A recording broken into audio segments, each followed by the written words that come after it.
E abramos a palavra de Deus em Atos, capítulo 15, de 22 a 29. Atos 15, de 22 a 29.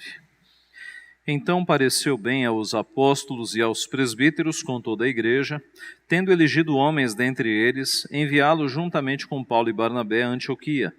Foram Judas, chamado Barsabás, e Silas, homens notáveis entre os irmãos, escrevendo por mão deles. Os irmãos, tanto os apóstolos como os presbíteros, aos irmãos de entre os gentios, em Antioquia, Síria e Cilícia, saudações. Visto sabermos que alguns que saíram de entre nós, sem nenhuma autorização, vos têm perturbado com palavras, transtornando a vossa alma, pareceu-nos bem, chegados a pleno acordo, eleger alguns homens e enviá-los a vós outros, com os nossos amados Barnabé e Paulo, homens que têm exposto a vida pelo nome de nosso Senhor Jesus Cristo. Enviamos, portanto, Judas e Silas, os quais pessoalmente vos dirão também estas coisas, pois pareceu bem ao Espírito Santo e a nós não vos impor maior encargo, além destas coisas essenciais, que vos abstenhais das coisas sacrificadas a ídolos, bem como do sangue, da carne de animais sufocados e das relações sexuais ilícitas. Destas coisas fareis bem se vos guardardes saúde. Vamos orar mais uma vez? Pai Santo, a Tua santa palavra está diante de nós mais uma vez, com um registro fidedigno do que aconteceu no passado e de como a Tua igreja foi edificada, ó Pai, tomando as providências previstas na Tua palavra, obedecendo a Tua vontade. Nós queremos, Pai, te pedir que nesta manhã o Senhor nos edifique de tal forma, de modo que compreendamos o que aconteceu no passado e de modo que apliquemos o exemplo positivo dos nossos irmãos, guardado na Tua palavra, para que nós façamos também a Tua vontade como corpo, como igreja. O Senhor sabe das nossas limitações, o Senhor conhece a limitação do Teu servo que fala, o Senhor conhece a limitação dos que ouvem, e o Senhor, ó Pai, é um Deus poderoso, que pode de fato clarear a nossa mente, para que pelo Teu Santo Espírito nós entendamos a Tua palavra, e nós ouçamos a Tua voz e entendamos a Tua vontade para nós nesta manhã. Abençoa-nos assim, Pai, é o que nós te pedimos, humildemente, confiados em Ti, em nome de Jesus. Amém. Meus irmãos, no domingo passado, na exposição do seminarista Demes, nós vimos que o Concílio de Jerusalém, que é do que trata aqui o capítulo 15, ele foi reunido por Deus, ali, apóstolos e presbíteros, para tratar de uma questão doutrinária, a questão da doutrina da salvação. O fato é que alguns judeus convertidos, saídos de Jerusalém, tinham ido até Antioquia e perturbado os crentes, especialmente os novos convertidos, dizendo que eles não poderiam fazer parte da igreja de Deus se eles não passassem pela circuncisão. Isso foi uma questão grave, e os presbíteros e apóstolos decidiram se reunir ali na igreja de Jerusalém e debateram o tema e chegaram em uma solução.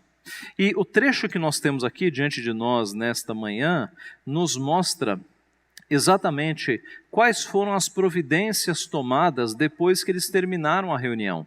A providência foi mandar a resolução para Antioquia e as igrejas ali vizinhas. Mas como eles procederam? Como é que eles fizeram isso? Quais foram os homens que eles enviaram? Qual foi a missão que eles tinham agora pela frente? Nós vemos então, meus irmãos, que a tratativa desta igreja, desde quando surgiu o problema, até agora que eles vão mandar a solução para as igrejas, foi uma tratativa com muita sabedoria, com muito espírito pastoral, com muita prudência. E a partir deste procedimento da igreja de Jerusalém, nós podemos revelar aqui, ou nós podemos perceber aqui, pelo menos 3 características muito importantes de como a igreja de Jerusalém tratou deste problema, características estas que nós podemos aplicar para a igreja dos dias de hoje. A primeira característica, então, que aquela igreja revela é que era uma igreja com liderança. Aquela era uma igreja com liderança. Observe os primeiros versos, o verso 22. Então pareceu bem aos apóstolos e aos presbíteros. Essa era a liderança da igreja, os apóstolos e os presbíteros. Estes eram os oficiais da igreja. O que é ofício? Ofício é um trabalho. E a ideia é que Cristo governa a sua igreja. O cabeça da igreja é Jesus Cristo, não é o Papa. O Papa é um homem pecador, é mais do que isso, é um usurpador, é um anticristo. Jesus é o único cabeça da igreja, e Jesus governa a sua igreja delegando poderes, aquilo que a Bíblia chama de oficiais. São os oficiais, aqueles que têm ofício que governam a sua igreja. No Antigo Testamento, 3 eram os ofícios: profeta, sacerdote e rei. Se você der uma pensada e lembrar-se do Antigo Testamento sob esse prisma, você vai encontrar ali os trabalhadores de Deus, os oficiais de Deus, sendo divididos nesta categoria: profeta, sacerdote e rei. No Novo Testamento, nós temos 5 ofícios. 3 ofícios são temporários ou extraordinários, e 2 ofícios são permanentes. Os 3 ofícios que são temporários são profetas, na ordem: apóstolos, evangelistas e profetas. Apóstolos, evangelistas e profetas. Estes 3 ofícios foram temporários. Por quê? Eles duraram apenas no período em que os apóstolos estavam vivos.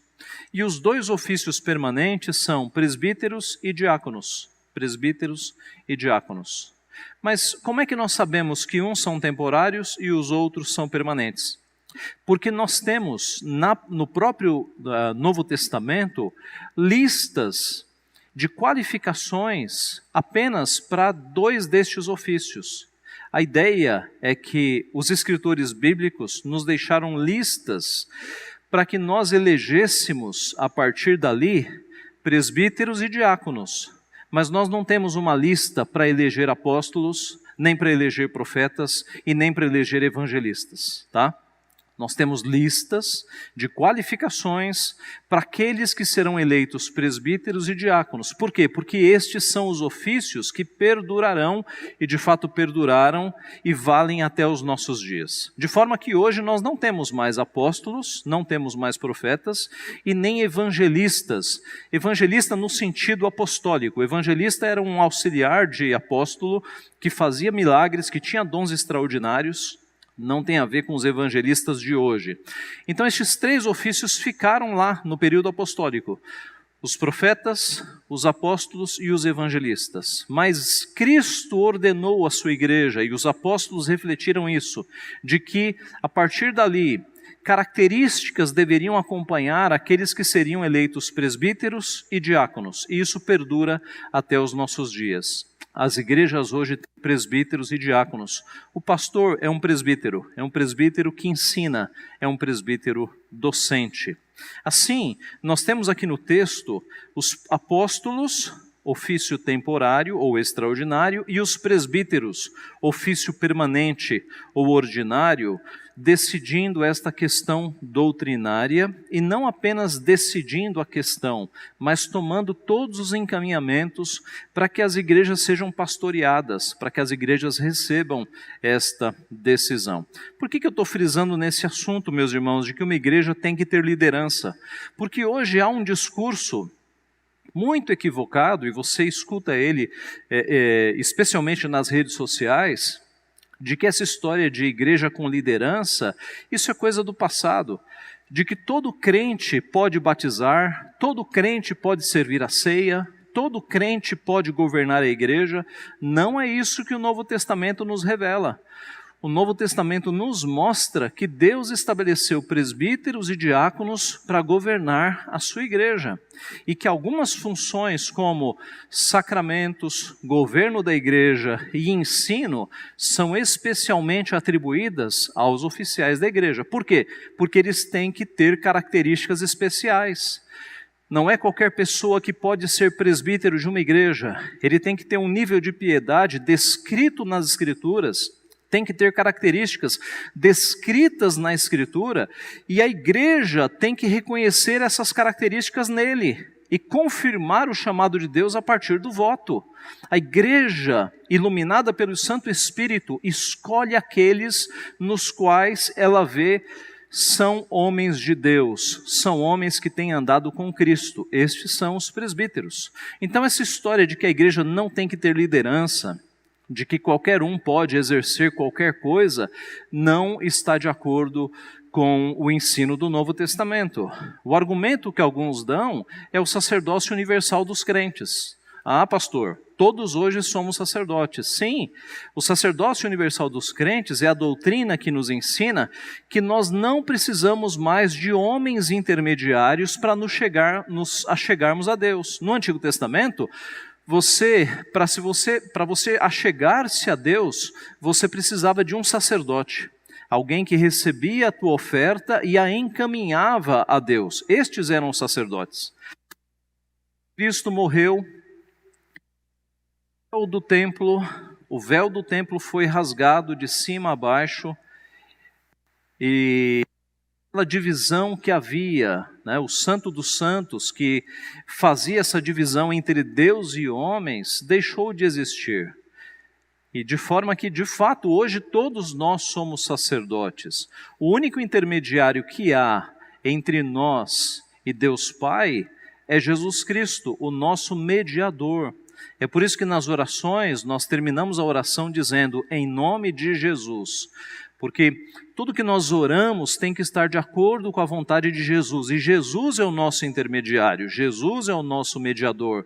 Eu não preciso mais de um padre para ouvir os meus pecados e rogar por mim. Eu preciso de Cristo, porque Cristo morreu na cruz para levar os meus pecados. Nesse sentido, há o sacerdócio universal dos crentes.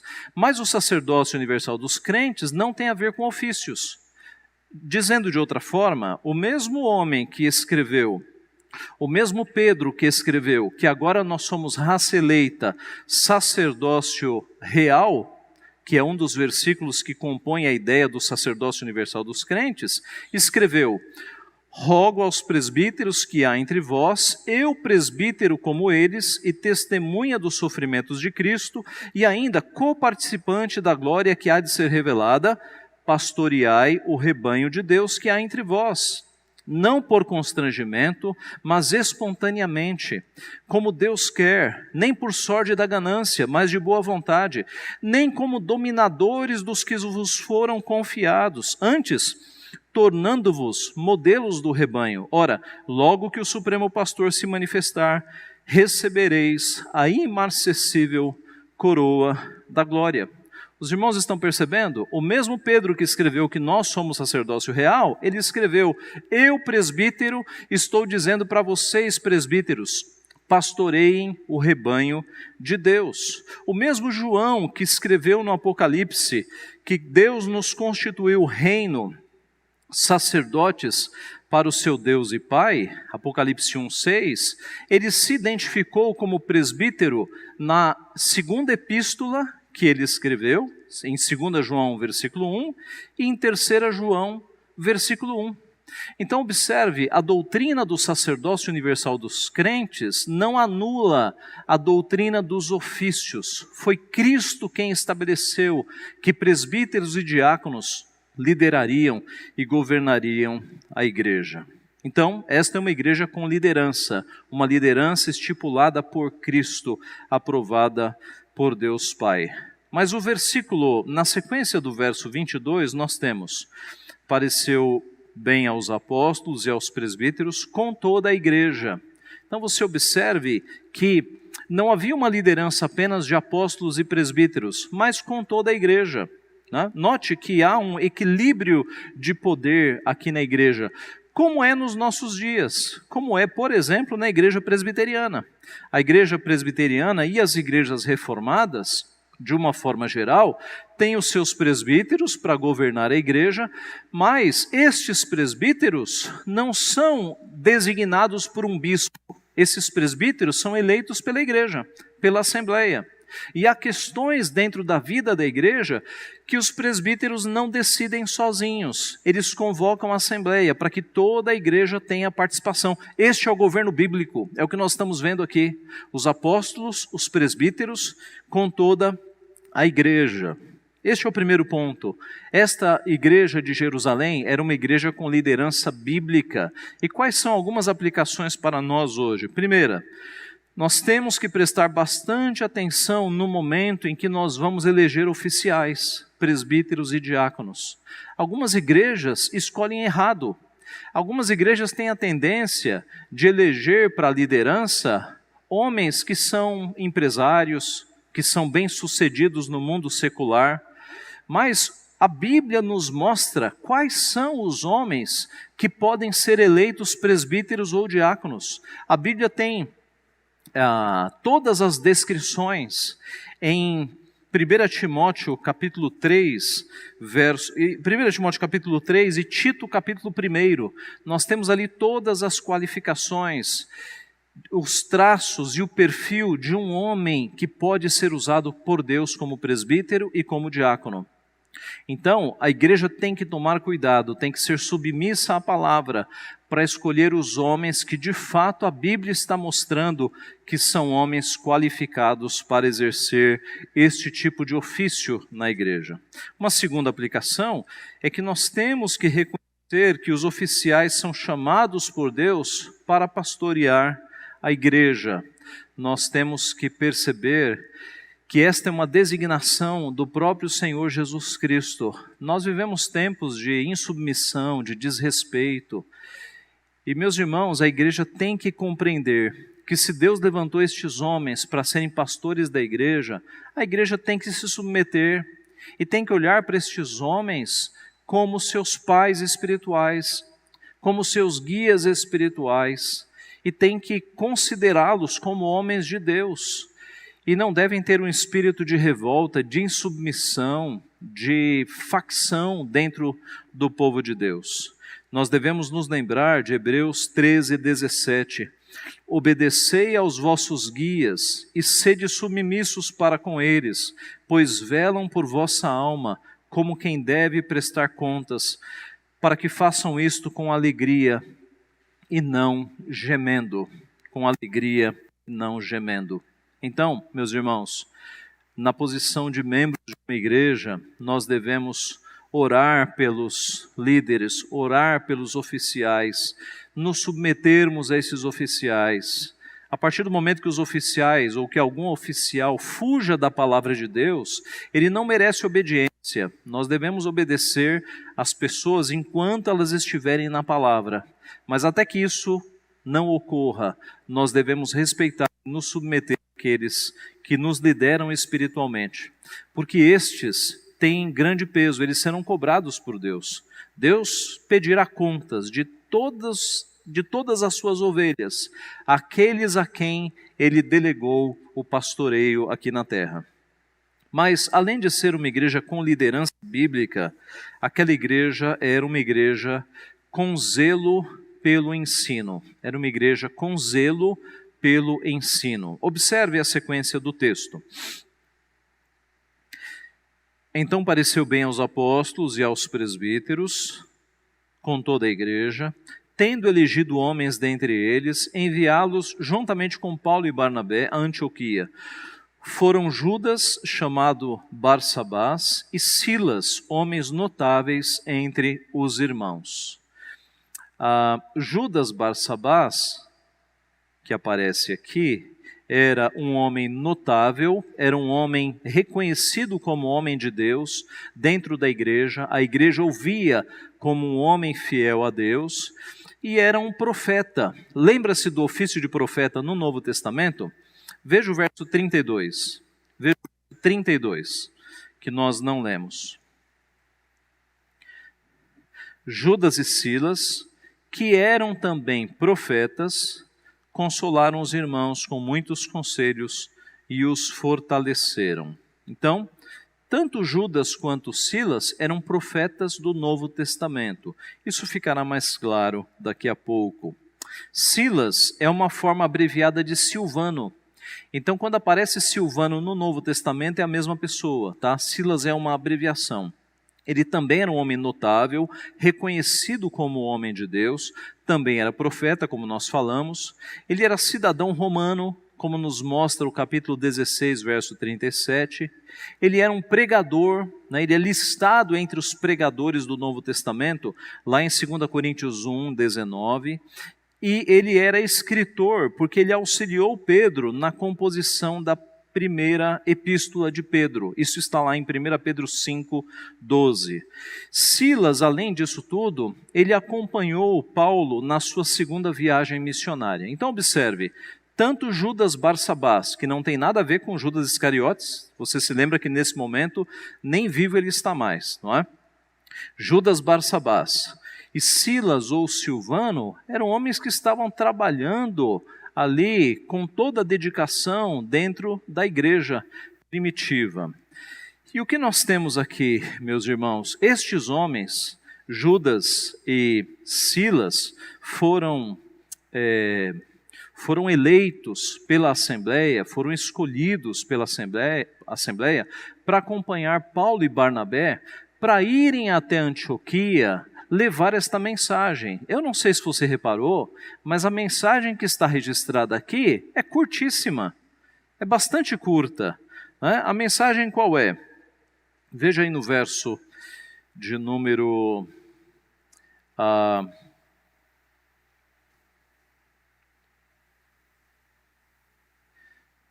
29.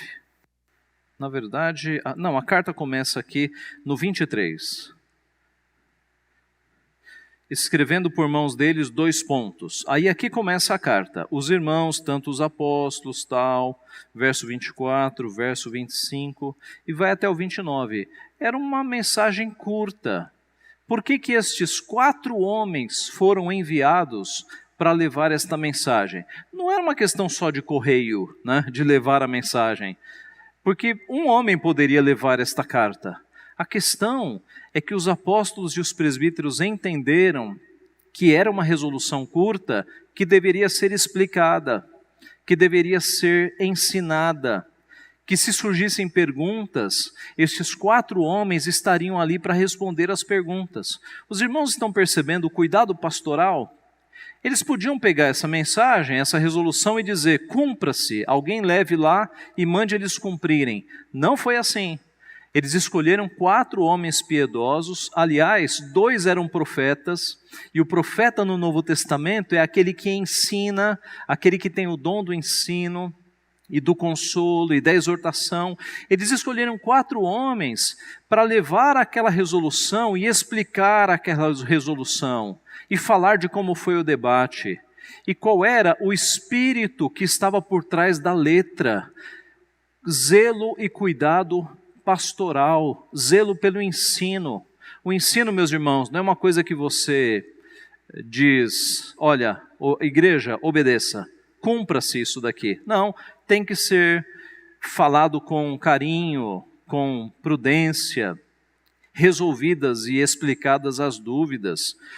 Foi isso que aconteceu. Judas e Silas eram profetas, e no Novo Testamento, o profeta, ele tinha o objetivo de explicar a palavra. Na nossa cabeça, profeta já nos remete a alguém que está adivinhando o futuro. Não. Já no Antigo Testamento não era assim. Muitos profetas do Antigo Testamento tiveram visões, mas muitos deles, eles eram profetas porque eles falavam da palavra de Deus e da boca de Deus, não fizeram predições. No Novo Testamento, mais ainda, você tem os profetas como aqueles que edificam, consolam, exortam. Veja 1 Coríntios, abra a tua Bíblia, em 1 Coríntios 14, 3. Para você ver o que o profeta fazia no Novo Testamento. 1 Coríntios 14, 3.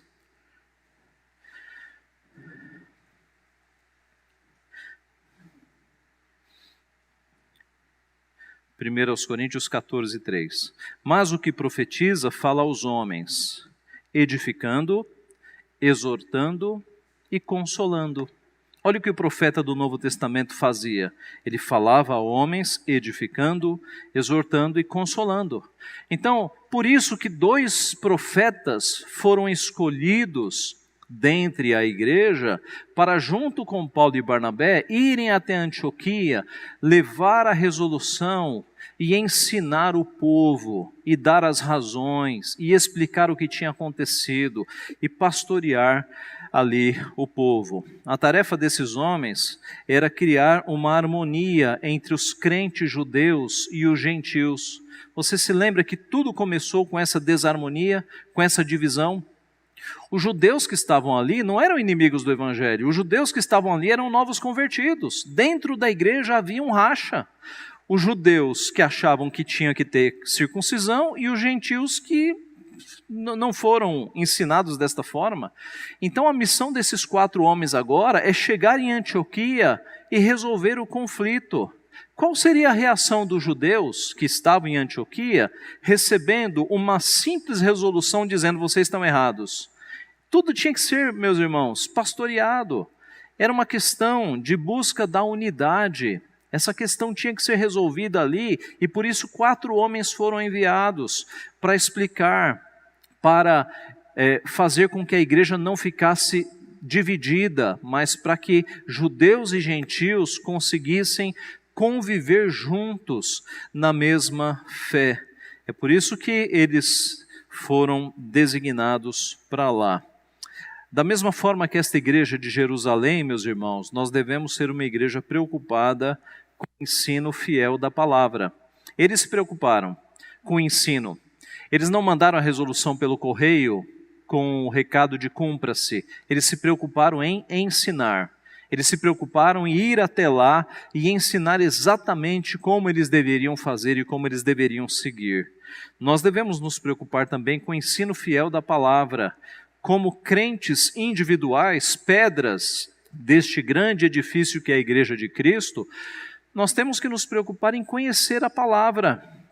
Nós conhecemos tantas coisas, não é? Você que faz um curso aí de 2º grau, ou fez um curso universitário, talvez tenha feito um mestrado, você apreendeu tanto conteúdo, você sabe tanta coisa de algumas áreas. E quanto à Bíblia, você sabe da mesma forma? Antes de termos uma profissão, nós somos discípulos de Cristo. Então nós temos que conhecer, meus irmãos, a revelação de Deus. Nós somos discípulos de Cristo. Como é que nós vamos obedecer a Deus? Como é que nós vamos obedecer a Cristo se nós não tivermos a palavra de Deus transbordando do nosso coração? Então, nós temos que nos preocupar com o ensino, nós temos que conhecer a palavra de Deus para a nossa vida e para nós passarmos para as próximas gerações. E como igreja estabelecida, corpo dos fiéis, a igreja tem que se preocupar com o ensino fiel da palavra. É importante, meus irmãos, uma igreja cuja ênfase está na ação social e deixa a palavra de lado está errada. Uma igreja que só vive falando de exorcismo e não ensina a palavra está errada. Uma igreja que vive cantando, né? Culto de 1 hora cantando e 10 minutos de pregação, está errada. A igreja tem que se preocupar em mostrar, em ensinar a palavra de Deus, porque é a palavra de Deus que liberta, é a palavra de Deus que nos enche da vontade do Pai, que nos mostra como nós devemos agir quando nós saímos destes portões para fora. Então, além de ser uma igreja com liderança bíblica, era uma igreja com zelo pelo ensino, um ensino cuidadoso. Vamos mandar 4 homens para ensinar aquele povo qual é o espírito desta lei que nós acabamos de estabelecer aqui. E por fim, além de ser uma igreja com liderança bíblica e com zelo pelo ensino, era uma igreja preocupada com a unidade. Uma igreja preocupada com a unidade. O verso 23 diz: escrevendo por mãos deles, os irmãos, tanto os apóstolos como os presbíteros, aos irmãos que de entre os gentios em Antioquia, Síria e Cilícia, saudações. Era uma carta endereçada à igreja de Antioquia. Antioquia era a capital da Síria e da parte leste da Cilícia. Paulo e Silas também entregaram esta carta às igrejas do sudoeste da Galácia. Isso está no capítulo 16, verso 4. O início da carta é de irmãos para irmãos. Não sei se você reparou.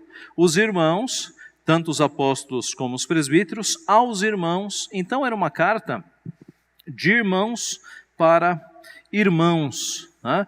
Nós falamos aqui de ofícios. Os ofícios, meus irmãos, não fazem com que os oficiais fiquem acima da igreja. Os oficiais estão no mesmo nível para servir. Né? Cristo disse, maior é quem serve. Então nós estamos servindo no mesmo nível. É uma carta de irmãos para irmãos.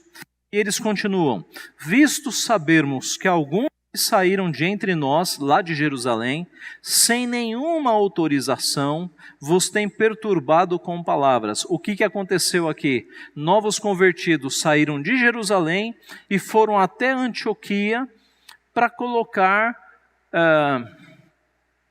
problemas na cabeça dos crentes de Antioquia, dizendo, vocês têm que se circuncidar, senão vocês não são crentes verdadeiros. Então, estes homens desautorizados tinham feito isso, sem contar com a aprovação dos apóstolos e dos presbíteros. Diz o texto que eles causaram transtorno, eles perturbaram o povo com palavras e transtornaram a alma deles. Qual era a perturbação e o transtorno?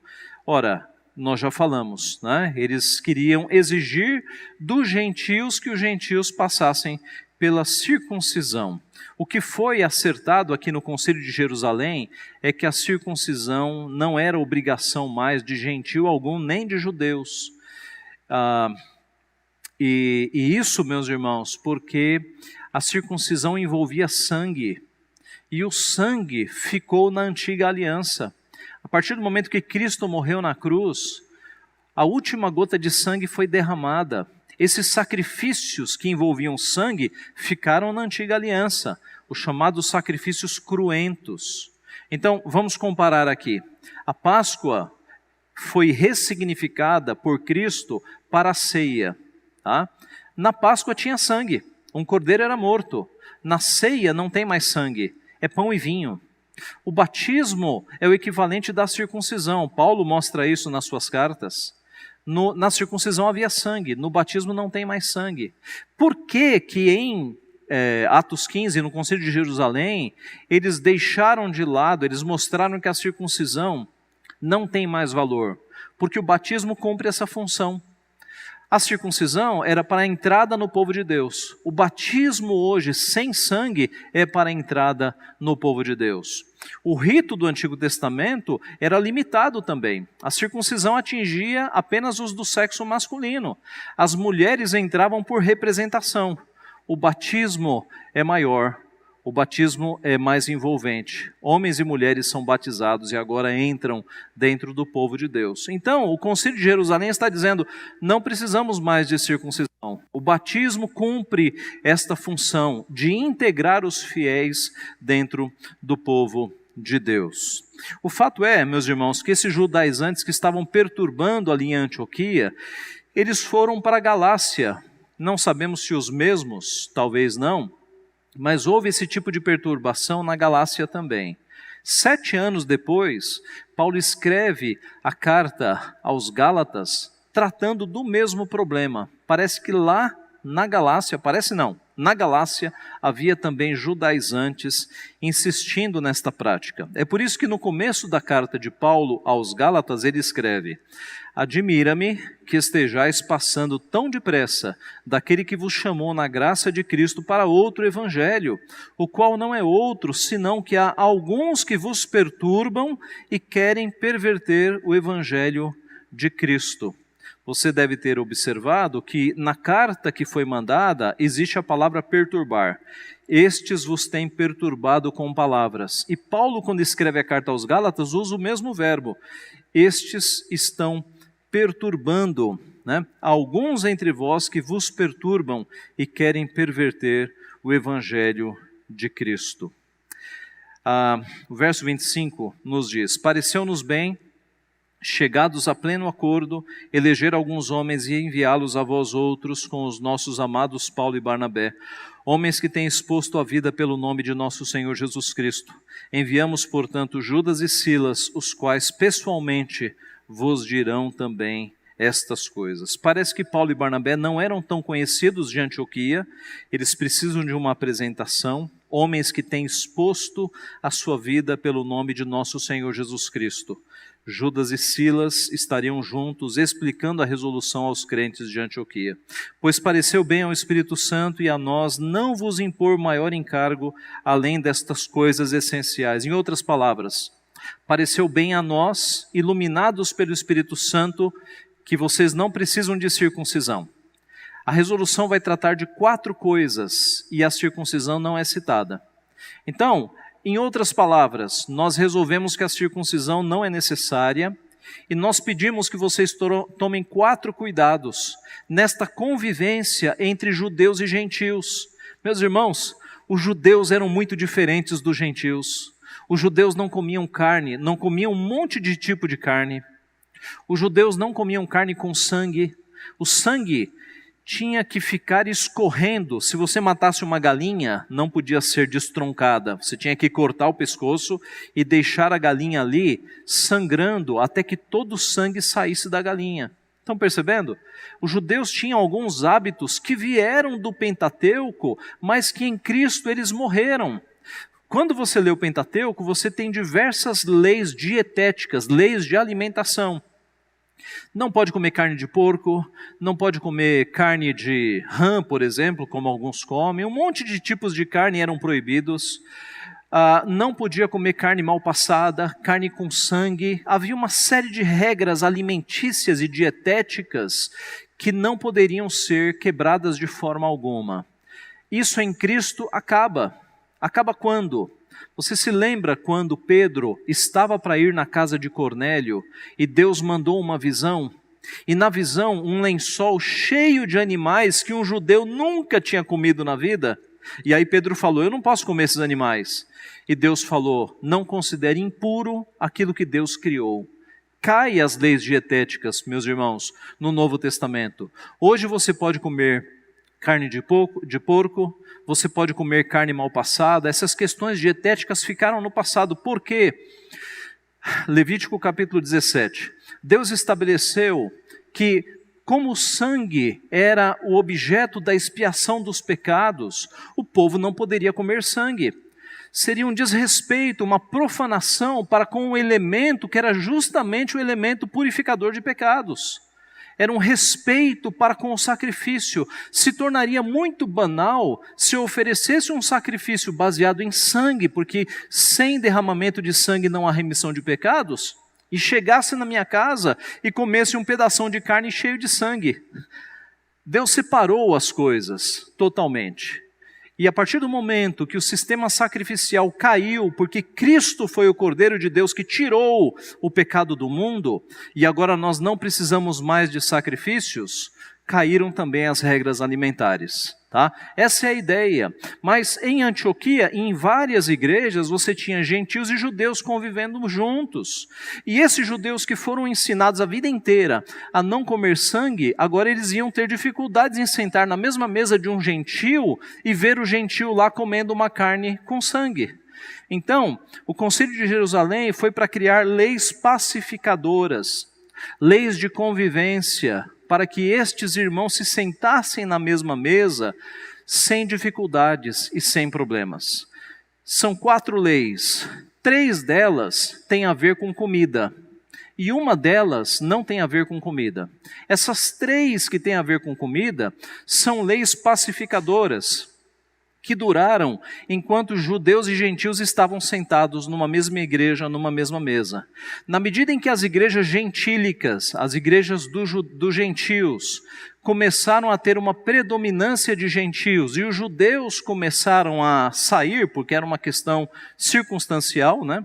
Judeus nas igrejas de gentios, na medida em que as igrejas se tornaram só de gentios, essas leis pacificadoras perderam o efeito. É por isso que nós não as seguimos hoje. Eram leis circunstanciais, apenas para que judeus e gentios convivessem pacificamente. Mas uma dessas leis, que aqui diz respeito à imoralidade sexual, ela é reafirmada em todo o Novo Testamento. Não apenas no Novo Testamento, mas retroage para o Antigo Testamento. Não é uma lei cerimonial, é uma lei moral, é uma lei que vale para sempre. Então, essa decisão é tomada e é enviada lá para eles, e são os 4 pontos, e nós vamos concluir por aqui. Está no versículo 29. Primeiro, estas igrejas formadas por gentios e judeus, os gentios especialmente deveriam se abster de coisas sacrificadas a ídolos. Coisas sacrificadas a ídolos. O que era isso, meus irmãos?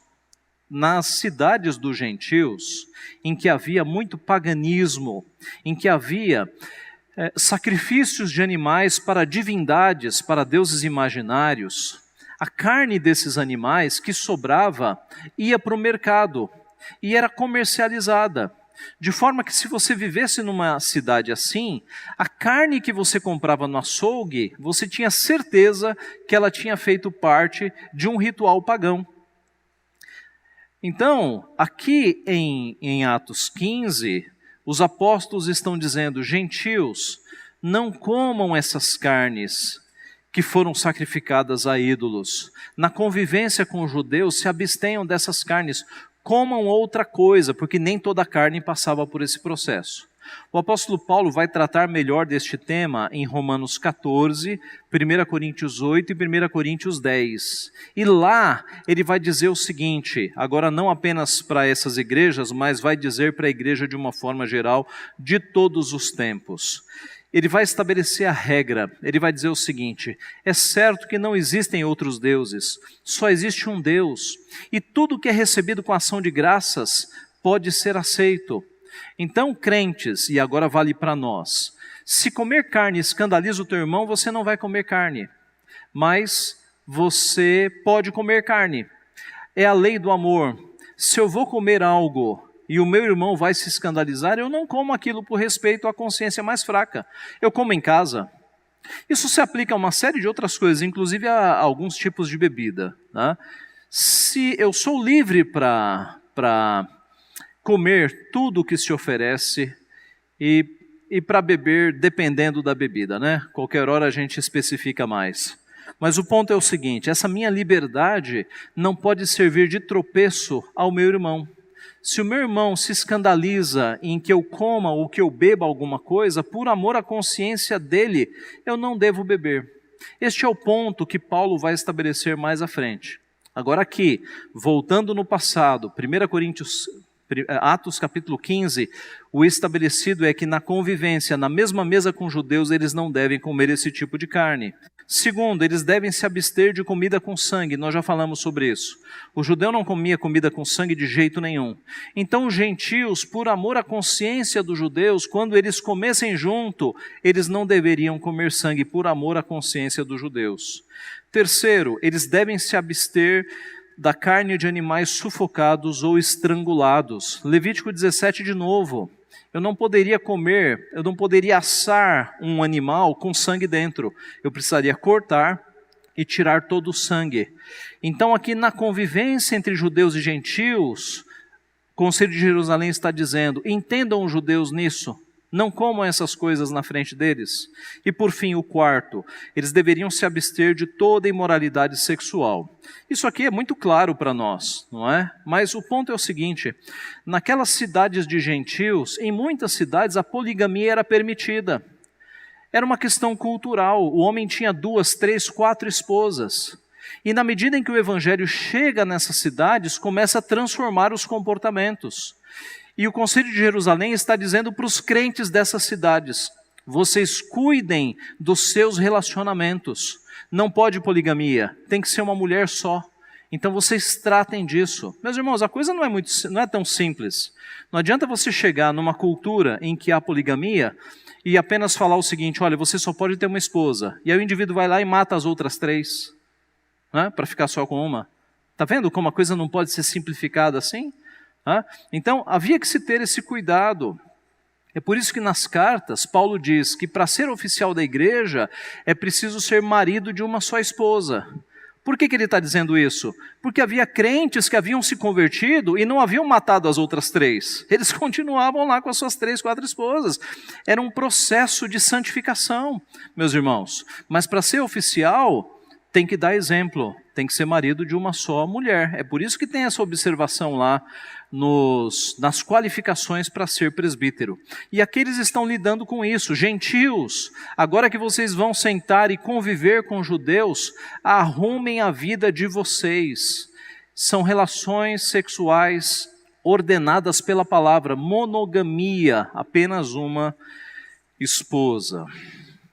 Concluindo, meus irmãos, nós já vimos que essas 4 estipulações, 3 delas foram muito específicas para aquele período, não valem para nós hoje. A 4ª sempre valeu, porque foi estabelecida lá no Gênesis. Mas assim como a igreja de Jerusalém, nós devemos buscar esta unidade. Nós devemos nos preocupar para que pontos secundários não dividam a igreja.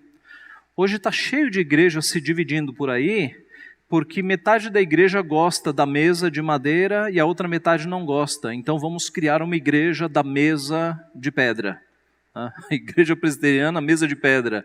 Quer dizer, as igrejas se dividem por questões tão banais, questões tão secundárias. Nós, meus irmãos, somos de culturas diferentes. Muitos de nós vieram de igrejas diferentes, alguns vieram do pentecostalismo, outros vieram do neopentecostalismo, outros vieram do romanismo, do espiritismo. Há muitas concepções diferentes, mas o que nos une é a palavra. Esta é a nossa norma, a nossa mente tem que estar baseada aqui. Mas é certo que mesmo tendo uma palavra, nós podemos ter algumas pequenas diferenças, quanto a costumes, quanto a festas. Nós podemos ter as nossas diferenças, mas essas diferenças não podem atentar contra a unidade da igreja. Nós não podemos viver de forma dividida, nós somos irmãos, porque aquilo que é essencial é que Cristo morreu na cruz para nos salvar. E nós, a partir do momento que passamos pelo batismo, nós fazemos parte de um mesmo corpo. Então, nós não podemos deixar que assuntos secundários dividam a igreja de Cristo. Nós temos que buscar a unidade entre nós, povo de Deus. Nós devemos nos lembrar de Efésios capítulo 4. Rogo-vos, pois eu, o prisioneiro no Senhor, que andeis de modo digno da vocação a que fostes chamados, com toda a humildade, mansidão, com longanimidade, suportando-vos uns aos outros em amor, esforçando-vos diligentemente por preservar a unidade do Espírito no vínculo da paz. Este versículo resume tudo. O nosso comportamento de uns para com os outros nas nossas diferenças deve ser qual? Humildade, mansidão, longanimidade, suportar uns aos outros e, por fim, devemos nos esforçar com todas as nossas forças para preservar a unidade que o Espírito criou entre nós. Não podemos deixar que assuntos secundários dividam a igreja de Cristo. E para isso você tem que ter tolerância. Meu irmão não pensa como eu? Tudo bem, somos irmãos, caminhamos no mesmo caminho. Eu diria, meus irmãos, que é triste nós vemos hoje, especialmente nas redes sociais, crentes dizendo assim: eu sigo a doutrina calvinista, estes arminianos vão para o inferno. Como assim? São crentes. Ou então o seguinte: as igrejas pentecostais, está todo mundo errado ali, não tem um salvo. Como assim? São crentes em Cristo. São irmãos nossos. Os pentecostais são nossos irmãos, os arminianos são nossos irmãos. Prezados irmãos, não deixemos que diferenças doutrinárias quebrem a unidade que foi constituída por Cristo. A palavra de Deus nos diz que todo aquele que crê em Cristo será salvo. Todo aquele que crê em Cristo. Então, se eu tenho um homem ou uma mulher que creu em Cristo, que se arrependeu dos seus pecados e que ama o Senhor Jesus, não interessa a doutrina ou as diferenças doutrinárias que ele tenha comigo. Se ele creu em Cristo e segue a Cristo, ele é meu irmão. Nós não podemos fazer esse tipo de discriminação, porque é isso que os judaizantes estavam fazendo. Não, se não passar pela circuncisão, não pode ser da igreja de Cristo. Não sejamos judaizantes modernos. Sejamos, meus irmãos, no espírito dos nossos irmãos apóstolos e presbíteros e de toda a igreja de Jerusalém. Não vamos impor sobre os crentes coisas que Deus não impôs. Vamos conviver pacificamente, com humildade, com longanimidade, não deixando que as coisas secundárias nos dividam. Porque o que nós temos aqui é uma unidade que foi conseguida na cruz do Calvário. Em Cristo, gentios e judeus foram unidos. O muro que separava, olhando na analogia do templo, o muro que separava gentios de judeus foi derrubado. Paulo fala sobre isso. Hoje todos nós somos uma família só, com as nossas diferenças. O Espírito Santo de Deus criou esta unidade e nós somos chamados a nos esforçar para preservar esta unidade.